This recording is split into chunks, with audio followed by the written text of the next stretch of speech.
5 വർഷത്തിന് ശേഷം അവർ പരസ്പരം കാണും. മീരയുടെ കടന്നുകയറ്റം സീത പിൻവാങ്ങാൻ കാരണമായി.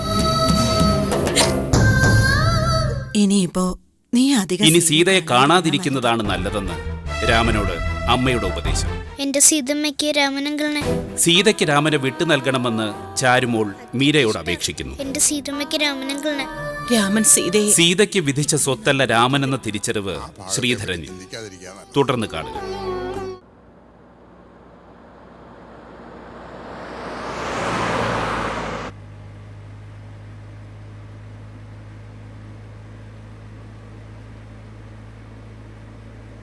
അല്ല, ആ കുട്ടി എന്താ പറഞ്ഞതെന്ന് നീ ഇതുവരെ പറഞ്ഞില്ലല്ലോ.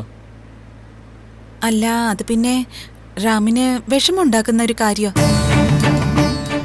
ആ കുട്ടി പറഞ്ഞത് സീതമ്മ എന്റെ അമ്മയെ പോലെയാണെന്നും രാമനങ്കിള് സീതമ്മയെ കല്യാണം കഴിച്ച എനിക്ക് എന്റെ അമ്മയെ നഷ്ടപ്പെടുമെന്നൊക്കെ. അതുകൊണ്ടെന്ന് ഞാൻ ഒഴിഞ്ഞു പോണെന്നാണോ? ആ ഒരു രീതിയിൽ തന്നെയാ കുട്ടി സംസാരിച്ചത്. റാം സീതയെ കല്യാണം കഴിക്കരുതെന്ന് ആ കുട്ടി തുറന്നു പറഞ്ഞു.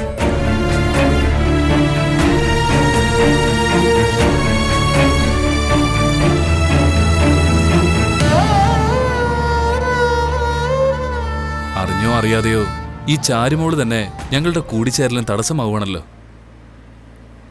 ഒരിക്കൽ ആ കുഞ്ഞിന്റെ പേരിൽ അമ്മയും സീതയും തമ്മിൽ വാക്കുതർക്കമായിരുന്നു. അറിയാലോ, അത് കണ്ടും കേട്ടും മടുത്ത ഞാൻ മൂന്നാറിലേക്ക് കുടിയേറിയത്. ഇപ്പോ അമ്മയ്ക്കും സീതയ്ക്കും ചാരുമോള് ജീവന്. ആ നേരത്ത് ആ കുട്ടി തന്നെ ഞങ്ങളുടെ വിവാഹത്തിനെ എതിർക്കാന്ന് വെച്ചാ അതിന് നമ്മളിപ്പോ എന്ത് ചെയ്യാനാ? ഇനിയിപ്പോ സീതയും ഞാനും തമ്മിൽ ഒന്നിച്ചാലും ചാരുമോളെ ഒരിക്കലും ഒഴിവാക്കില്ല. ഞങ്ങൾക്കിടയിൽ ആ കുട്ടി ഉണ്ടാവും. അതൊക്കെ ഞാൻ പറഞ്ഞു. എന്നാ അതൊന്നും ആ കുട്ടിയുടെ തലയിൽ കേറുന്നില്ല.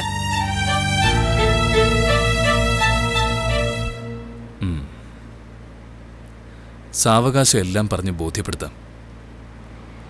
ഇത്തവണയും അയാളെ കാണാതെ പോവാൻ ഞാൻ അറിയാലോ. തൊഴിലാളികൾക്കൊക്കെ ശമ്പളം വിതരണം ചെയ്യേണ്ട ദിവസമാണ്. നാളെ തന്നെ പുറപ്പെടണം. അതിനുശേഷം സമയവും സന്ദർഭവും പോലെ വരാം. സീതയും ചാരുമോളെയും കാര്യങ്ങളൊക്കെ പറഞ്ഞ് ബോധ്യപ്പെടുത്തണം. അവരെയും കൂടെ കൂട്ടാം.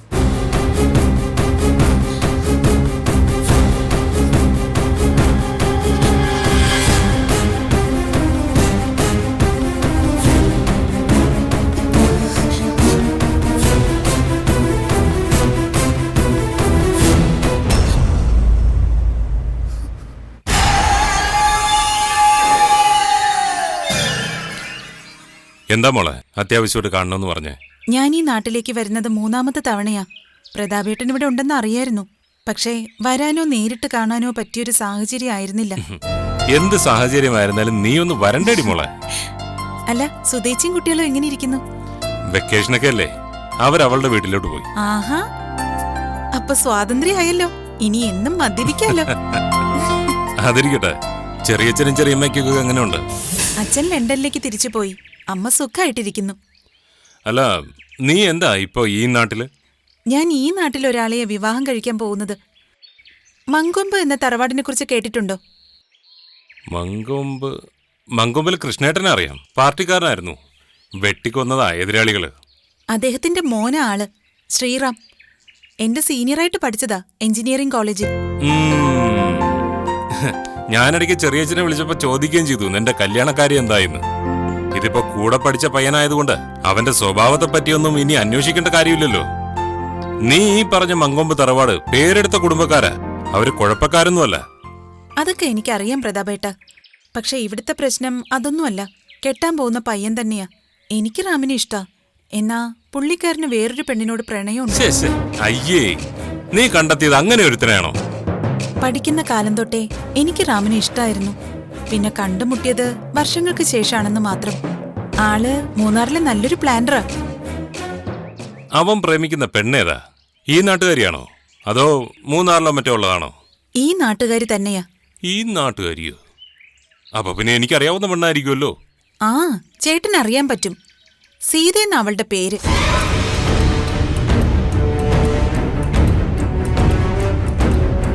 ഇവിടുന്നൊരു 10 കിലോമീറ്റർ ദൂരത്തിലാ അവള് താമസിക്കുന്നത്. എങ്കിലും ജോലി ഈ നാട്ടിലാ. എന്താ അവൾക്ക് ജോലി? വില്ലേജ് ഓഫീസറാ. Village officer Sita. അച്ഛന്റെ പേര് ശ്രീധരൻ. കണ്ണുപൊട്ടിയായ ഒരു പെൺകുട്ടിയെ സംരക്ഷിക്കുന്നവൾ അല്ലേ? ആ അതെ. പ്രതാപേട്ടൻ അറിയോ? പിന്നെ അറിയും, നന്നായിട്ട് അറിയും. നിനക്ക് അവളൊരു കുരിശായതുപോലെ എനിക്കും അവളൊരു കുരിശാ. അവള് വില്ലേജ് ഓഫീസറായിട്ട് ചാർജ് എടുത്തതിന് ശേഷം എനിക്ക് തലവേദനയോടെ തലവേദനയാ. ആണിന്റെ സ്വഭാവം കാണിക്കുന്ന അവളെയാണോ ഈ റാം എന്ന് പറയുന്നവൻ പ്രേമിക്കുന്നത്? അതെ, റാമിന് അവളെന്ന് വെച്ച ജീവന. അവൾക്കും അങ്ങനെ തന്നെയാ. എന്നാ അവര് തമ്മിൽ ഒരു 5 വർഷത്തെ ഗ്യാപ്പുണ്ടായി, പരസ്പരം കാണാതെ. അതിനിടയിലാ ഞാൻ റാമിനെ ജീവന്റെ ജീവനായി കരുതി സ്നേഹിച്ചത്. റാമിനെ എനിക്ക് വേണം പ്രതാപേട്ട. നിനക്ക് അങ്ങനെ ഒരു താല്പര്യം ഉണ്ടെങ്കിൽ ഈ സീതയെ കൊന്നിട്ടാണെങ്കിലും ശരി, നിനക്ക് റാമിനെ ഞാൻ നേടിത്തരും. ആദ്യം കാര്യങ്ങളൊക്കെ ഞാനൊന്ന് പഠിക്കട്ടെ.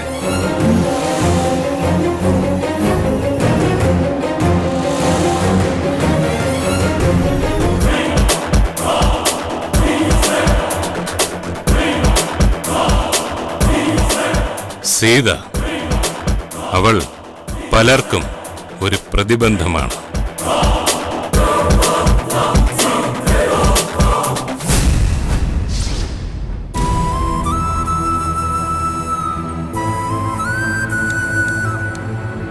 സീതമ്മ, സീതമ്മ, സീതമ്മ സങ്കടത്തിലാണെന്നറിയാം. അതുകൊണ്ട് മനസ്സിലൊന്നും വച്ചില്ല. തുറന്നങ്ങ് ചോദിച്ചു രാമനങ്കിളിനെ തരുമെന്ന്. ആരോട്? അവരോട് തന്നെയാ, ആ മീരാന്റിയോട്. എന്താ ബുദ്ധ മോളെ കാണിച്ചേ? ആരോട് ചോദിച്ചിട്ടാ മോൾ ഇങ്ങനെയൊക്കെ ചെയ്തേ? സീതമ്മയുടെ സങ്കടം കണ്ടിട്ടല്ലോ ഞാൻ അങ്ങനെ ചോദിച്ചത്. എന്നിട്ട് ഫലം ഉണ്ടായോ? ആകെ നാണക്കേടായി. എങ്കിലും പറയാനുള്ള നമ്മൾ പറയണ്ടേ സീതമ്മ? എങ്കിൽ ഇതുപോലെയുള്ള കാര്യങ്ങൾ ചെയ്യുന്നതിന് മുൻപ് മുതിർന്നവരോട് ചോദിച്ചിട്ടേ പോകാവൂ. ചോദിച്ചാലും സീതമ്മ അങ്ങനെ ചോദിക്കലെന്നല്ലേ പറയൂ. ചോദിച്ചാലും പ്രയോജനമില്ലാന്ന് എനിക്കറിയാം. അതുകൊണ്ട് തന്നെയാ ഞാൻ അതിനെ അനുകൂലിക്കാത്തത്. ഇപ്പൊ സംഭവം ശ്രീയേട്ടന്റെ കാതിലെത്തിയിട്ടുണ്ടാവും. എത്തട്ടെ. അങ്ങനെങ്കിലും രാമനങ്ങളുടെ മനസ്സ് മാറുമെങ്കിൽ മാറട്ടെ. എന്താ മോളെ ഈ പറയുന്നേ? ശ്രീയേട്ടൻ ഇപ്പൊ മീരയ്ക്ക് അവകാശപ്പെട്ട സ്വത്താ. അത് നമ്മൾ തട്ടിപ്പറിച്ചെടുക്കുന്നത് ശരിയാണോ? ആരാ പറഞ്ഞ രാമനങ്ങള് മീരാന്റിയുടെ സ്വത്താണെന്ന്? സീതമ്മയ്ക്ക് അവകാശപ്പെട്ടത് മീരാന്റി തട്ടിയെടുത്തല്ലയോ? അങ്ങനൊന്നും പറയല്ലേ മോളെ. ശ്രീയേട്ടൻ ഇഷ്ടപ്പെട്ടതുകൊണ്ടല്ലേ അവർ പരസ്പരം സ്നേഹിച്ചത്. അത് പിന്നെ എങ്ങനെ തട്ടിയെടുക്കലാവും? എന്തൊക്കെ പറഞ്ഞാലും ശരി, രാമനങ്ങളും സീതമ്മയും തമ്മിൽ ഒന്നിക്കേണ്ട. അങ്ങനെ ചെയ്തില്ലെങ്കിൽ രാമനങ്ങള് ദോഷം വരും, അതുറപ്പാ. അവര് ആളത്ര ശരിയൊന്നുമല്ല ആ മീരാന്റി.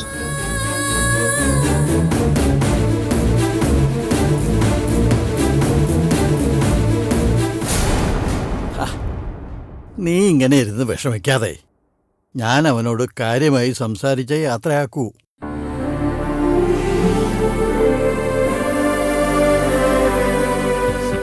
അമ്മേ, ഞങ്ങൾ ഇറങ്ങാം അമ്മേ. ഇനി എപ്പോഴാ മക്കളെ വരുന്നേ? വരാം അമ്മേ. എല്ലാ വിശേഷ ദിവസങ്ങളിലും ഇങ്ങെത്തണം. വെറുതെ അമ്മയുടെ കരച്ചിൽ കാണാനുള്ള ഇടയുണ്ടാക്കരുത്. റാം വന്നില്ലെങ്കിലും ഞാൻ ഇങ്ങ് കൂട്ടിക്കൊണ്ടു വന്നോളാം. അതൊക്കെ ഞങ്ങളെ എനിക്ക് വിട്ടേരെ. അമ്മ മരുന്നൊക്കെ സമയത്ത് കഴിക്കണം. അവിടെ ചെന്നാലും എനിക്ക് ഒരു സമാധാനം കിട്ടില്ല. നീ എന്റെ കാര്യം ഓർത്ത് വിഷമിക്കണ്ട. ശങ്കരേട്ടൻ പറഞ്ഞ പോലെ ഇടയ്ക്കൊക്കെ ഒന്ന് കാണാനുള്ള അവസരം തന്നാ മതി.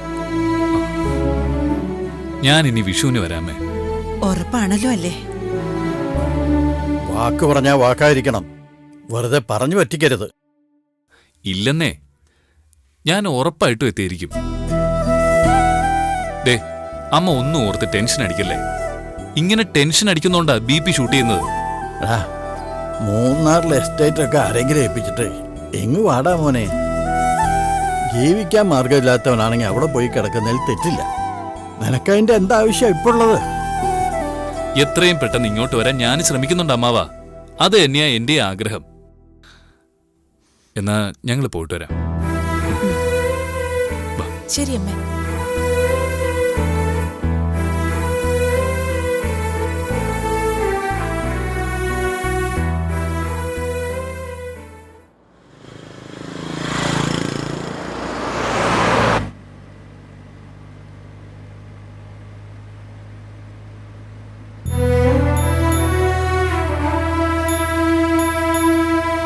റാം, അമ്മയെ പിരിഞ്ഞതിന്റെ വിഷമമാണോ? ആ, എന്നാൽ അതിലേറെ ഞാൻ വേദനിക്കുന്നത് സീതയോട് ഒരക്ഷരം പോലും മിണ്ടാതെ മടങ്ങേണ്ടി വന്നതില്. വണ്ടി തിരിച്ചു വിടണമെന്നുണ്ട് സീതയുടെ വീട്ടിലേക്ക്. ആ ചാരു ഒന്ന് കുത്തി പറഞ്ഞത് ഓർമ്മയുണ്ടല്ലോ. പിന്നെ എന്തിനാ റാം അതിനെ വേദനിപ്പിക്കാനായി അങ്ങോട്ട് പോകുന്നത്? ആ കൊച്ചുകുട്ടിക്ക് എന്തറിയാം? സീതയെ ഞാൻ വിവാഹം കഴിച്ചാലും അവൾക്കൊന്നും നഷ്ടപ്പെടാൻ പോകുന്നില്ല. ഞങ്ങൾക്കിടയിൽ ചാരുമോൾ ഉണ്ടാവും, ഞങ്ങളുടെ മൂത്ത മോളായിട്ട്. റാമിന്റെ ഈ സ്നേഹം സീതയ്ക്ക് തിരിച്ചു കാണൂ? കാണുമെന്ന് തന്നെയാണ് എന്റെ ഉറച്ച വിശ്വാസം. ഹോസ്പിറ്റലിൽ വെച്ച് നേർക്ക് നേർ കണ്ടപ്പോഴും അയാൾക്ക് എന്തൊക്കെയോ പറയണമെന്നുണ്ടായിരുന്നു. ഇത്രയും വർഷം നേരിൽ കാണാതിരുന്നതിന്റെയും സംസാരിക്കാതിരുന്നതിന്റെയും പിണക്കവും പരിഭവവും എല്ലാം ആ മുഖത്ത് പ്രകടമായിരുന്നു. പിന്നെ അവൾക്ക് എന്നോടുള്ള ഇഷ്ടം മുൻനിർത്തിയാണല്ലോ ചാരുമോൾ അങ്ങനെയൊക്കെ പറഞ്ഞത്. ഞാൻ വിളിച്ച സീത എനിക്കൊപ്പം വരുമെന്ന തോന്നൽ ആ കുട്ടിക്ക് ഉണ്ടായിരുന്നിരിക്കണം. അതുകൊണ്ടാവും അവള് മുൻകൂട്ടി നിന്നോട് ഇതൊക്കെ പറഞ്ഞത്. എല്ലാം റാമിന്റെ വെറും തോന്നലുകളാ. ശരിയോ ആകാം, തെറ്റോ ആവാം. ശരിയായാലും തെറ്റായാലും സീതയെ ഉടനെ ഒന്ന് കാണും എനിക്ക്. കഴിയുമെങ്കിൽ അയാൾക്ക് എതിർപ്പൊന്നും ഇല്ലെങ്കിൽ അടുത്ത ചിങ്ങത്തിൽ തന്നെ വിവാഹവും നടത്തണം. ഓണസദ്യയും കല്യാണ സദ്യയും ഒരു ദിവസം തന്നെ ആയ അത്രയും നല്ലത്.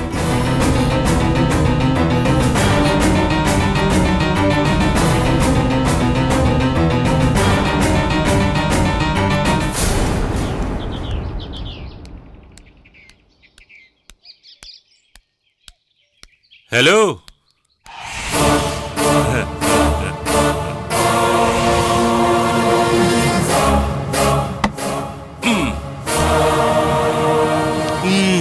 മുഖം കടത്തിലൂത്തിയത് പോലെ ഉണ്ടല്ലോ. എന്തായാലും എന്നെ കണ്ടതുകൊണ്ടല്ല, കാര്യമൊക്കെ എനിക്കറിയാം. പ്രാണനാഥൻ ചുരമിറങ്ങി വന്നു അങ്ങ് മൂന്നാറിന്ന്. എന്നാ നായികയ്ക്ക് നായകന്റെ കടാക്ഷം ലഭിച്ചില്ല. അതുകൊണ്ട് നിങ്ങൾക്ക് വല്ല നഷ്ടമുണ്ടോ? എടി, നിന്റെ ഈ ചാട്ടത്തിനും ചോരത്തിളപ്പിനും നിനക്ക് നല്ലൊരു ജീവിതം കിട്ടാനേ പോകുന്നില്ല. അത് 100% ഉറപ്പാണ്. ഈ ജീവിതം കൊണ്ട് ഞാൻ തൃപ്തിയാണ്. അനധികൃതമായി ഞാൻ ഒന്നും സമ്പാദിച്ചിട്ടില്ല, കൈക്കൂലി വാങ്ങിച്ചിട്ടില്ല. മാസം മാസം കിട്ടുന്ന സാലറി കൊണ്ട് ഞാൻ അങ്ങ് ജീവിച്ചു പോവാ. അതുകൊണ്ട് പ്രത്യേകിച്ച് സംഘർഷങ്ങളൊന്നും എന്റെ ജീവിതത്തിൽ ഉണ്ടാവാൻ സാധ്യതയില്ല. എന്നാലും 10-15 കൊല്ലം സ്നേഹിച്ച പുരുഷന് കിട്ടാതെ വരുമ്പോ അകത്തൊരു കുത്തൽ ഉണ്ടാവുമല്ലോ. ഞാൻ ചിന്തിക്കുകയും ചെയ്തു കേട്ടോ. ഈ വില്ലേജ് ഓഫീസർക്ക് ആണുങ്ങളെ കാണുമ്പോ ഒരുതരം വെറുപ്പ്, ഒരുതരം ദേഷ്യം. അത് കാമുകൻ ചതിച്ചതിന്റെ പകയാണെന്ന് ഇപ്പോഴല്ലേ ഞാൻ അറിയുന്നേ. മാന്യന്മാരായ ആണുങ്ങളോട് എനിക്ക് ഒരു വെറുപ്പുമില്ല, പകയുമില്ല. ബഹുമാനം മാത്രമേ ഉള്ളൂ. പിന്നെ ചില ആണും പെണ്ണും കെട്ടവന്മാരുണ്ട്, ആണിന്റെ പേര് കളയാൻ നടക്കുന്നവന്മാർ.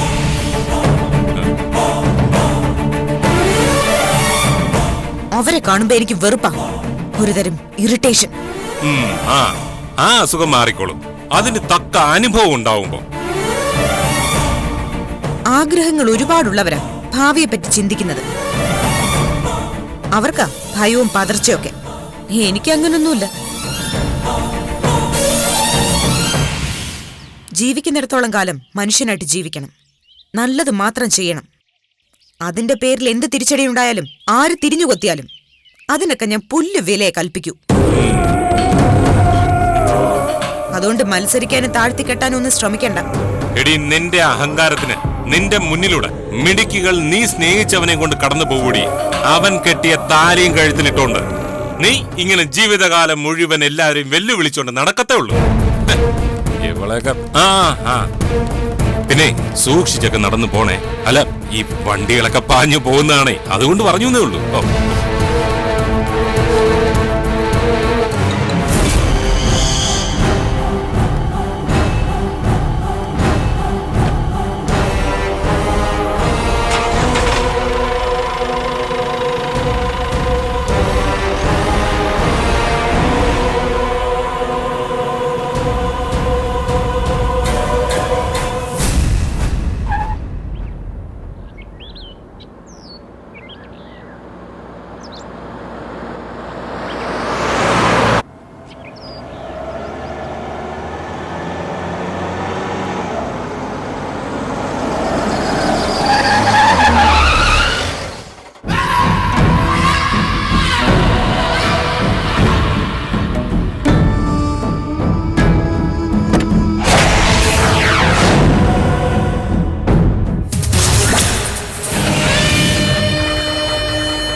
നാട്ടിലോട്ട് വന്നടാ. അതിന്റെ ആവശ്യം ഉണ്ടായിരുന്നു. നാട്ടിൽ നിന്ന് പോയിട്ട് കുറെ ആയല്ലോ. ഞാൻ നാട്ടിലേക്ക് വന്നു എന്നറിഞ്ഞപ്പോ വന്നതാണോ? അങ്ങനെ മനഃപൂർവ്വം വന്നതല്ല, പിന്നെ അതങ്ങ് സംഭവിച്ചു പോയതായിരിക്കും. ആരാ റാമിത്?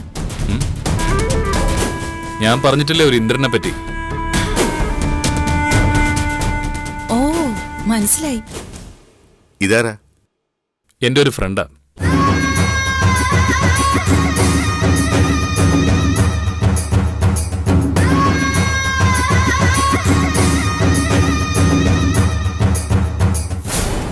ആ, പോയിട്ട് സീതയെ കണ്ടായിരുന്നോ? കാണേണ്ടവരെയൊക്കെ കണ്ടു. അല്ല, ആ പെണ്ണിനെ ഇങ്ങനെ മോഹിപ്പിച്ച് നിർത്തുന്നത് നിനക്കൊരു രസമാണോ? നിന്നെ കണ്ടത് എന്നെ അപശകുനോ. അതിന്റെ കൂടെ നിന്റെ വർത്തമാനങ്ങൾക്ക് മറുപടി പറയാന്ന് പറഞ്ഞാൽ അതിനേക്കാൾ മോശം. കണ്ടു, സന്തോഷം. ഇനി പൊയ്ക്കോട്ടെ. നിനക്ക് മൂന്നാർ തന്നെയായിരിക്കും നല്ലത്.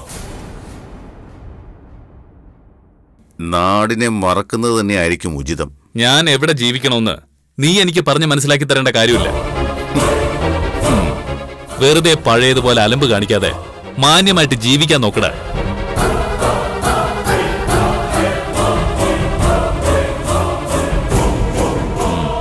വാമീര,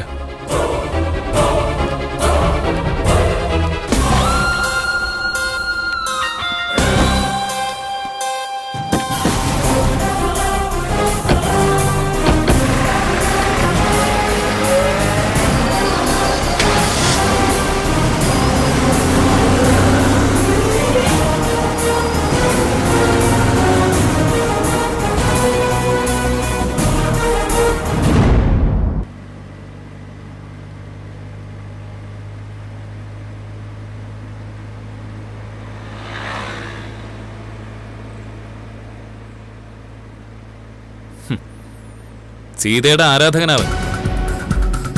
അയാൾക്ക് വേണ്ടി ഒരുപാട് കുരുക്കിൽ കൊണ്ട് ചാടിച്ചവനാ. കണ്ടാ തന്നെ അറിയാം മഹാ ഫ്രോഡാണെന്ന്. ഇനിയിപ്പോ സീതയും ശല്യം ചെയ്തു തുടങ്ങി. അതുകൊണ്ടാ ഞാൻ പറഞ്ഞത് ഞാൻ അയാൾക്കൊപ്പം വേണമെന്ന്. അതുകൊണ്ട് ഞങ്ങളുടെ വിവാഹം നടന്നേ തീരൂ.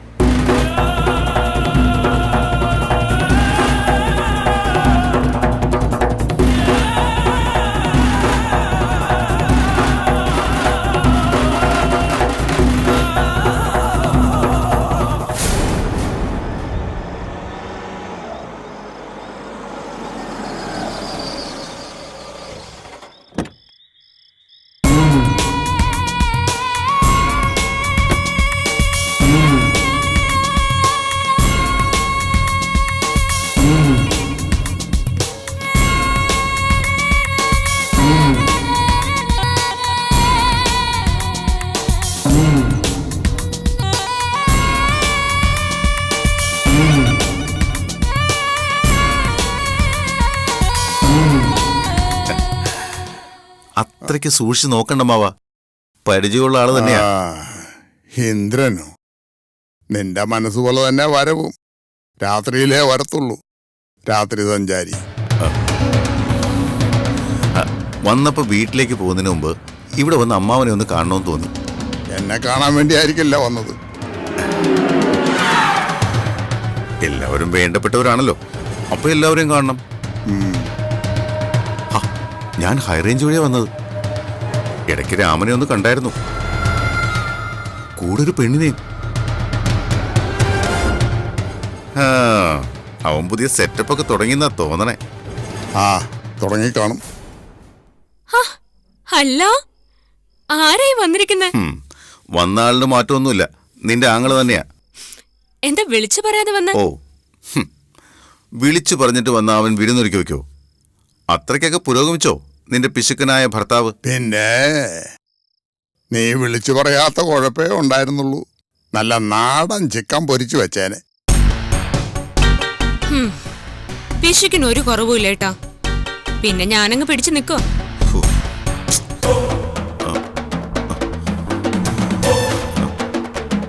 സീതയില്ലേ? പിന്നെ ഇരുട്ടത്തിറങ്ങി നടക്കാൻ അവളെന്താ പ്രേതം? അല്ല, രാമൻ ഈ നാട്ടിലേക്ക് തന്നെയാ വന്നതെന്ന് ചോദിച്ചപ്പോ പറഞ്ഞായിരുന്നു. സീതയെ കണ്ടായിരുന്നു? ഏട്ടൻ പേടിക്കൊന്നും വേണ്ട. അങ്ങേർക്കൊപ്പം വേറൊരു പെണ്ണിനെ കണ്ടില്ലായിരുന്നോ? ഇപ്പൊ രാമന്റെ ഹൃദയത്തിൽ സീതയല്ല.